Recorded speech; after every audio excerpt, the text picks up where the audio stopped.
राजकीय महाविद्यालय राजगढ़ के बीकॉम पार्ट प्रथम के समस्त विद्यार्थियों का इस वीडियो क्लास में मैं एक बार पुनः हार्दिक स्वागत करता हूं।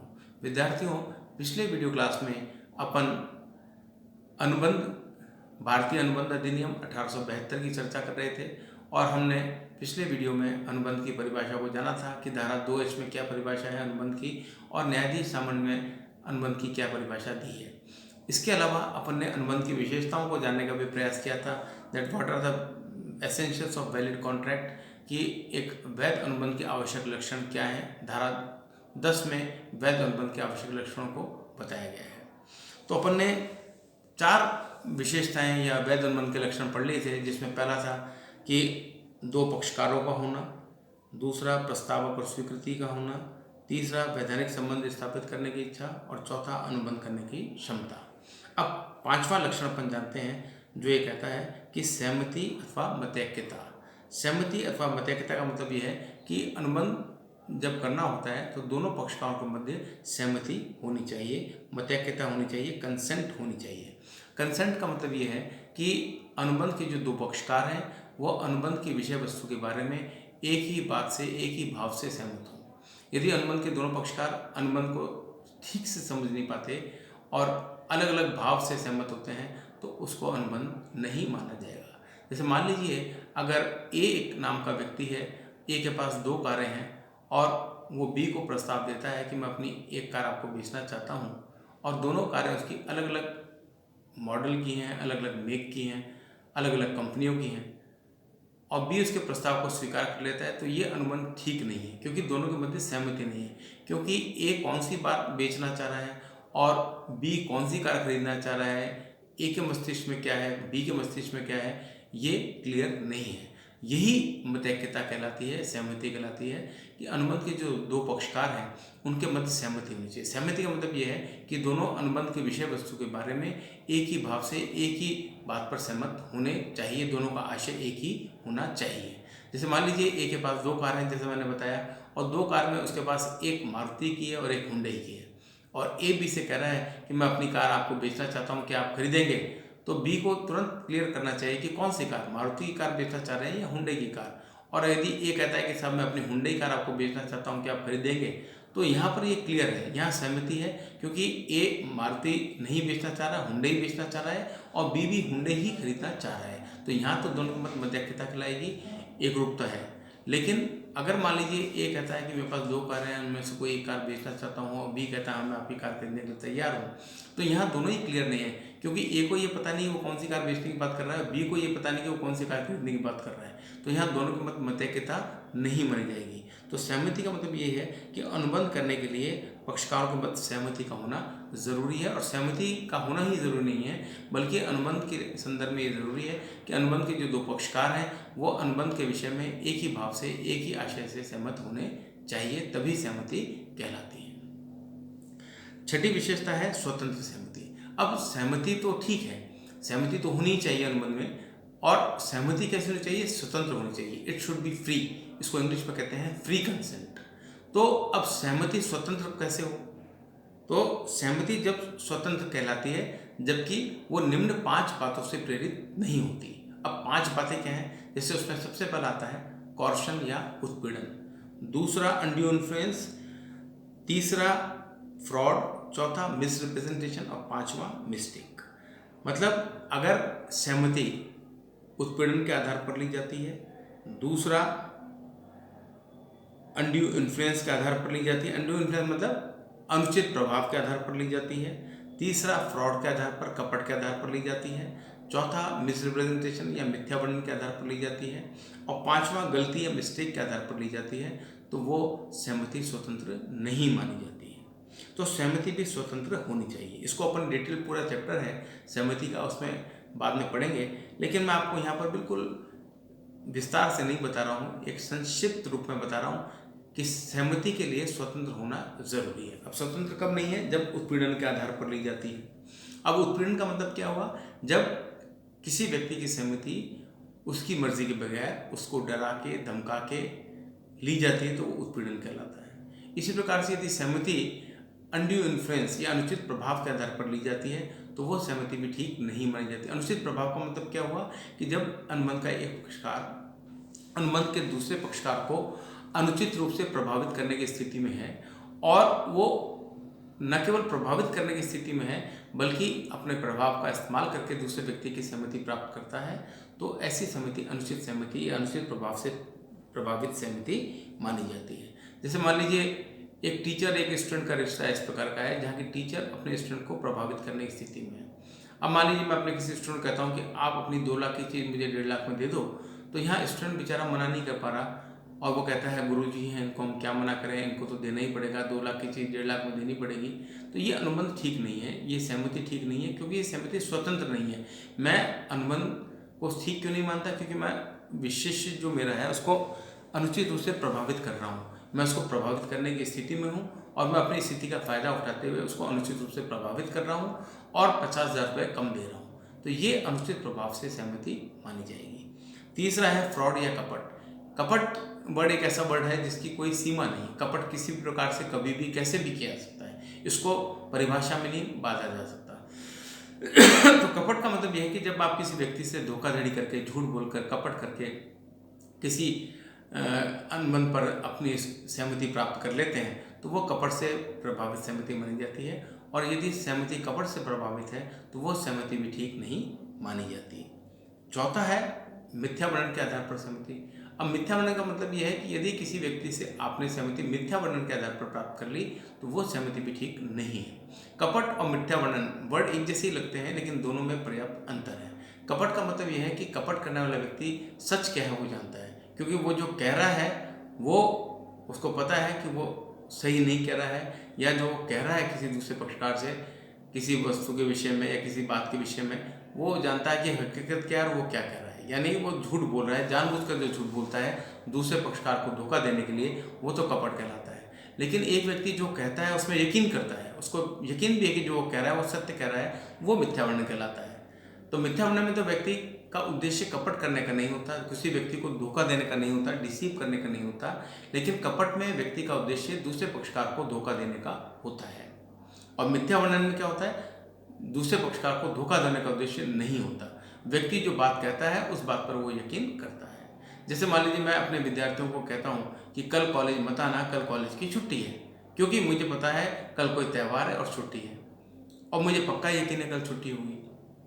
लेकिन मान लीजिए गवर्नमेंट ने छुट्टी डिक्लेयर नहीं कर रखी और मैं अनुभवी हूँ, मुझे ये पता नहीं कि कल की छुट्टी है, और मैंने ये मानते हो कि प्रतिवर्ष छुट्टी होती है तो इस वर्ष भी छुट्टी होगी, और ये कंफर्म किए बगैर ही विद्यार्थियों को कह दिया कल कॉलेज मत आना, कल छुट्टी है, तो ये मिथ्या वर्णन कहलाएगा, क्योंकि मैं जो कह रहा हूँ उस बात में मैं यकीन कर रहा हूँ। लेकिन कपट का मतलब क्या है? जैसे मुझे मालूम है, मैंने कैलेंडर देख लिया, कल की छुट्टी नहीं है, उसके बावजूद मैं विद्यार्थियों को ये कह देता हूँ कि कल तो भाई छुट्टी है और आपको कॉलेज नहीं आना, महाविद्यालय नहीं आना, तो ये कपट कहलाएगा, क्योंकि मुझे सत्यता का ज्ञान है, मुझे मालूम है कि सत्य क्या है, और सत्यता का ज्ञान होते हुए भी मैं आपसे असत्य बात कर रहा हूँ, तो वो कपट कहलाएगा। तो कपट में क्या होता है कि कपट का उद्देश्य दूसरे व्यक्ति को धोखा देने का होता है, जबकि मिथ्या वर्णन का उद्देश्य दूसरे व्यक्ति को धोखा देने का नहीं होता है। तो अगर मतलब सहमति उत्पीड़न के आधार पर, कपट के आधार पर, अनुचित प्रभाव के आधार पर, मिथ्या वर्णन के आधार पर या गलती के आधार पर दूसरे पक्षकार की ले ली जाती है, तो वो सहमति स्वतंत्र नहीं मानी जाती है। नेक्स्ट है वैधानिक प्रतिफल। अब ये भी एक विशेषता है अनुबंध की कि अनुबंध के लिए प्रतिफल का वैधानिक होना भी जरूरी है। केवल प्रतिफल का होना जरूरी नहीं है, प्रतिफल का वैधानिक होना भी जरूरी है। अब अनुबंध के लिए प्रतिफल होना तो जरूरी है। जैसे अनुबंध के जब 2 पक्षकार हैं और 2 पक्षकार जब कोई अनुबंध कर रहे हैं तो दोनों पक्षकारों में प्रतिफल होना चाहिए। प्रतिफल का मतलब यह है कि कुछ के बदले कुछ, समथिंग इन रिटर्न, कि दोनों ही अनुबंध के जो पक्षकार हैं उनको कुछ ना कुछ मिलना चाहिए। यदि अनुबंध से कोई एक पक्षकार प्रभावित होता है या उसको कुछ मिलता है और दूसरे पक्षकार को कुछ नहीं मिलता, तो ये माना जाएगा कि अनुबंध ठीक नहीं है। फिर हम उसको डोनेशन, चैरिटी, दान या कुछ भी अन्य प्रकार से पुकार सकते हैं, लेकिन वो अनुबंध तो नहीं कहलाएगा। जैसे मान लीजिए मैं कहीं से 20 कंबल खरीद लेता हूँ और उसको जाके गरीबों में बांट देता हूँ, सर्दियों का समय चल रहा है, तो ये अनुबंध नहीं कहलाएगा, क्योंकि मैंने कंबल खरीदे और दूसरे पक्षकार को मैंने फ्री में बांट दिए। अनुबंध जब कहलाएगा कि जब मैं कोई चीज़ खरीद रहा हूँ और दूसरे पक्षकारों को बेच रहा हूँ, उनसे भी पैसा वसूल कर रहा हूँ, तो वो अनुबंध कहलाएगा। तो अनुबंध के लिए प्रतिफल का होना जरूरी, कंसिडरेशन का होना जरूरी है। अब ये कंसिडरेशन कम हो ज़्यादा हो उससे कोई फर्क नहीं पड़ता, लेकिन हाँ अनुबंध के लिए प्रतिफल का होना आवश्यक है। और प्रतिफल भी कैसा होना चाहिए? वैधानिक होना चाहिए। अगर प्रतिफल वैधानिक नहीं है तो वो प्रतिफल ठीक नहीं माना जाएगा। नेक्स्ट है वैधानिक उद्देश्य। अब अनुबंध के लिए वैधानिक उद्देश्य होना भी जरूरी है। जब दो या दो से अधिक पक्षकारों के मध्य कोई अनुबंध हो रहा है तो उस अनुबंध में वैधानिकता का पुट होना चाहिए, वैधानिक उद्देश्य भी होना चाहिए। यदि अनुबंध के दो पक्षकारों के मध्य किया जाने वाला जो ठहराव है वो इस प्रकार का है कि जिसमें वैधानिकता नहीं है, जिसका उद्देश्य वैधानिक नहीं है, तो वो अनुबंध नहीं बनेगा। जैसे यदि मान लीजिए ए बी को कहता है कि जाओ और सी की हत्या कर दो, बदले में 1 लाख रुपए दूंगा, तो ये ए और बी के मध्य एक अनुबंध तो है, लेकिन ये अनुबंध ठीक नहीं माना जाएगा। क्यों नहीं माना जाएगा? क्योंकि किसी की हत्या करने का किसी को भी अधिकार नहीं है, कानून इसको मान्यता नहीं देता है। तो यदि ए बी के साथ इस प्रकार का कोई अनुबंध करता है कि जाओ और सी का हत्या कर दो, बदले में मैं तुम्हें 1 लाख रुपए दूंगा, तो यहाँ ए और बी के मध्य जो किया गया अनुबंध है वो अनुबंध ठीक नहीं माना जाएगा, वैध नहीं माना जाएगा, क्योंकि इसका उद्देश्य वैधानिक नहीं है। इसी प्रकार से यदि मान लीजिए वैधानिक उद्देश्य ए जो है बी को मान लीजिए 10 pen at the rate of 10 rupees पर पेन बेचने का ठहराव करता है, यह अनुबंध वैधानिक उद्देश्य का है, क्योंकि यहाँ ए और बी एक दूसरे के मध्य पेन खरीदने और बेचने का अनुबंध कर रहे हैं, जो कि एक पूर्णतः वैधानिक उद्देश्य वाला अनुबंध है। तो अनुबंध के लिए न केवल प्रतिफल का होना जरूरी है वैधानिक, बल्कि उद्देश्य का भी वैधानिक होना जरूरी है। नेक्स्ट है विशेषता या वैध अनुबंध का लक्षण, अर्थ की निश्चितता। कि अनुबंध करते समय अर्थ निश्चित होने चाहिए। यदि अनुबंध करते समय अनुबंध की जो बातें हैं वो निश्चित नहीं है, मीनिंग सर्टेन नहीं है, तो अनुबंध ठीक नहीं माना जाता। अब जैसे मान लीजिए एक आदमी कहता है कि मुझे एक मकान खरीदना है और मुझे एक आधुनिक मकान खरीदना है, तो आधुनिक मकान या मॉडर्न शब्द एक इस प्रकार का शब्द है जिसकी कोई एक सर्वमान्य परिभाषा नहीं है। क्यों नहीं है? क्योंकि मॉडर्न का अर्थ अलग अलग लोग अलग अलग निकालते हैं। अब कोई तो कहता है साहब जैसे घर में घुसते ही बहुत बड़ा सा ड्राइंग रूम होना चाहिए, उसमें एसी लगना चाहिए, उसमें ये होना चाहिए वो होना चाहिए, तो मकान मॉडर्न है। कोई कहता नहीं साहब किचन इस प्रकार की होनी चाहिए, मॉड्यूलर किचन होनी चाहिए, तो आदमी कहता है कि मॉडर्न मकान है। तो ये मॉडर्न शब्द की परिभाषा नहीं है, कोई भी ना इसको परिभाषित किया जा सकता है। तो इस प्रकार से अगर कोई व्यक्ति कहता है मैं मॉडर्न मकान खरीदना चाहता हूँ, दूसरा व्यक्ति कहता है मैं आपको मॉडर्न मकान दिला दूंगा, तो उनके मध्य किया गया अनुबंध वैधानिक नहीं है, क्योंकि इस शब्द को परिभाषित नहीं किया सकता। मॉडर्न शब्द की परिभाषा दोनों व्यक्तियों के लिए अलग अलग ही है। कोई किसी चीज़ को मॉडर्न मानता है, कोई किसी चीज़ को मॉडर्न मानता है। तो अर्थ की निश्चितता होनी चाहिए। जैसे मैंने बताया था आपको कि पहले भी अपन ने बात की थी कि जब हम अनुबंध करने जा रहे हैं तो अर्थ की निश्चितता होनी चाहिए। अगर अर्थ की निश्चितता नहीं है तो फिर वो अनुबंध नहीं माना जाएगा। नेक्स्ट है निष्पादन की संभावना। तो एक वैध अनुबंध के लिए निष्पादन की संभावना का होना भी बहुत जरूरी है, मतलब पॉसिबिलिटी ऑफ परफॉर्मेंस, कि अनुबंध इस प्रकार का किया जाए जिसको कि निष्पादित करना आसान हो, जिसको निष्पादित किया जा सके। अगर अनुबंध इस प्रकार का किया गया जिसका कि निष्पादन ही नहीं किया सकता तो वो अनुबंध नहीं कहलाएगा। जैसे मान लीजिए मेरे पास कार नहीं है, मैं कोई कार ओन नहीं करता हूँ और मैं किसी दूसरे व्यक्ति को कार बेचने की बात करता हूँ, तो जब मैं किसी कार का मालिक ही नहीं हूँ, मेरे पास कोई कार ही नहीं है, मैं कार कैसे बेच सकता हूँ? जो चीज़ मेरी है ही नहीं मैं उसको कैसे बेच सकता हूँ? जो मेरे पास है ही नहीं उसको कैसे बेच सकता हूँ?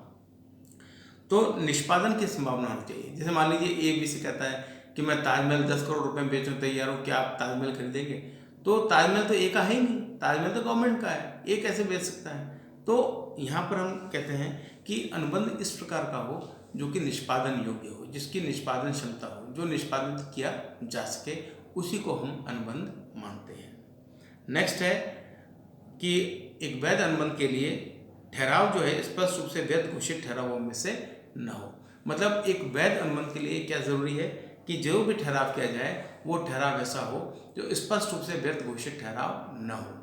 कई ठहराव इस प्रकार के हैं जो स्पष्ट रूप से व्यर्थ घोषित कर दिए गए हैं, तो ऐसे ठहरावों का कोई कानूनी औचित्य नहीं होता है। तो कानून में ऐसे बहुत से ठहराव हैं जिनको कि राइट फ्रॉम द बिगिनिंग, प्रारंभ से ही व्यर्थ घोषित कर दिया गया है। तो अगर आपका जो ठहराव है वो इस प्रकार का ठहराव है जिसको कि प्रारंभ से ही व्यर्थ घोषित कर दिया गया है, तो ऐसा ठहराव ही रह जाएगा और वो कभी अनुबंध का रूप नहीं ले पाएगा।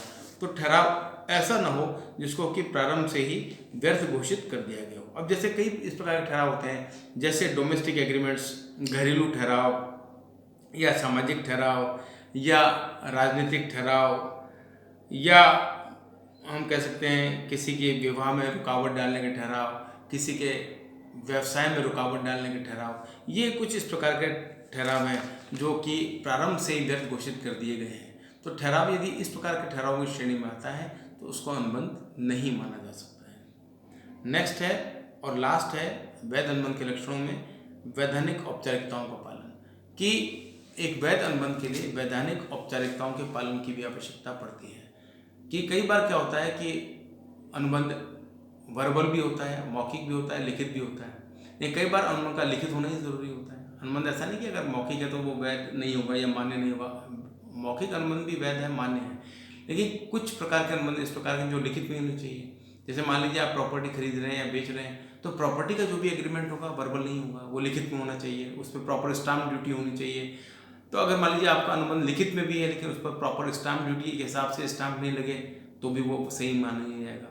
तो यदि अनुबंध को पूर्ण करने के लिए कुछ वैधानिक औपचारिकताओं को पूरा करना जरूरी है तो उन वैधानिक औपचारिकताओं को भी पूरा कर लेना चाहिए, अन्यथा अनुबंध वैध नहीं माना जाएगा। तो विद्यार्थियों, ये अपना पहला टॉपिक एक तरीके से कंप्लीट हुआ, जिसमें अपन ने ये जानने का प्रयास किया 2 वीडियोस के माध्यम से। पहले वीडियो में मैंने आपको बताया था कि अनुबंध क्या होता है, व्हाट इज कॉन्ट्रैक्ट, और उसकी परिभाषाओं को हमने देखा था, और हमने कॉन्ट्रैक्ट की कुछ विशेषताओं को देखा था जो धारा 10 के अंतर्गत बताई गई हैं कि एक वैध अनुबंध के लिए किन किन लक्षणों का होना जरूरी है, what are the main essentials of a valid contract. और दूसरी क्लास में उसी को आगे बढ़ाते हुए अपन ने धारा 10 में जो वैध अनुबंध के आवश्यक लक्षण हैं उनकी आगे चर्चा की। पहले अपन ने 4 लक्षण देखे थे, दूसरे वीडियो अपन ने 4 के बाद जितने भी लक्षण हैं उनका अध्ययन किया। तो विद्यार्थियों, उम्मीद करता हूँ कि आपको वैध अनुबंध क्या है और वैध अनुबंध के आवश्यक लक्षण क्या हैं समझ में आ गए होंगे, क्योंकि अगर ये वैध लक्षण के आवश्यक लक्षण आपके समझ में नहीं आएंगे तो आगे के चैप्टर्स इन्हीं पर डिपेंडेंट हैं और आपको उनको समझने में कठिनाई होगी। यदि आपको किसी प्रकार की कोई कठिनाई हो तो मेरे पास आपके फ़ोन नंबर हैं और आपके पास मेरे फ़ोन नंबर हैं। आपको यदि किसी प्रकार की कोई कठिनाई आती है तो आप सदैव मुझे फ़ोन कर सकते हैं और अपनी समस्या का निराकरण करवा सकते हैं। मैं आपको विश्वास दिलाता हूँ कि मैं पूरी कोशिश करूँगा, यदि आपके किसी प्रकार के कोई प्रश्न हों और आप उनको मेरे साथ साझा करना चाहेंगे तो मुझे बहुत खुशी होगी। आपकी कोई भी समस्या है आप मुझसे शेयर कर सकते हैं और मैं जहाँ तक संभव हो सकेगा आपकी समस्याओं का निराकरण करने की कोशिश करूँगा। तो ये वीडियो क्लास में यहीं समाप्त करता हूँ। अगली वीडियो क्लास में अपन किसी अन्य टॉपिक पर चर्चा करेंगे। धन्यवाद।